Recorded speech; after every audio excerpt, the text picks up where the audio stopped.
લીંબડીમાં મોડી રાત્રે વીજળી ગુલ થતાં પ્રી મોન્સૂનની કામગીરી ઉપર સવાલ ઉઠી રહ્યા છે.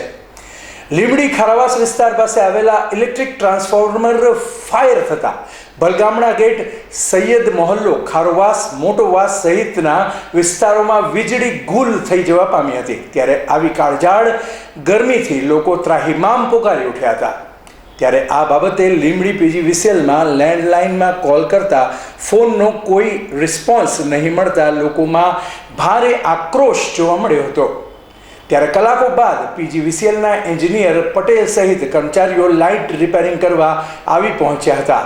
ત્યારે પ્રી મોન્સૂનની કામગીરી ઉપર લોકો સવાલ ઉઠાવી રહ્યા છે. જો હજુ વરસાદ વરસ્યો નથી તે પહેલાં જ પીજીવીસીએલના ધાંધિયા સામે આવ્યા હતા. તેમજ રોજ ખરા બપોરે પણ કલાકો સુધી લાઇટ ગુલ થઈ રહી છે. પણ જોવા મળી રહ્યું છે કે લોકો દ્વારા સમયસર લાઇટ બિલ ભરવા છતાં લોકો હેરાન પરેશાન બની રહ્યા છે. અહેવાલ કલ્પેશ વાઢેર.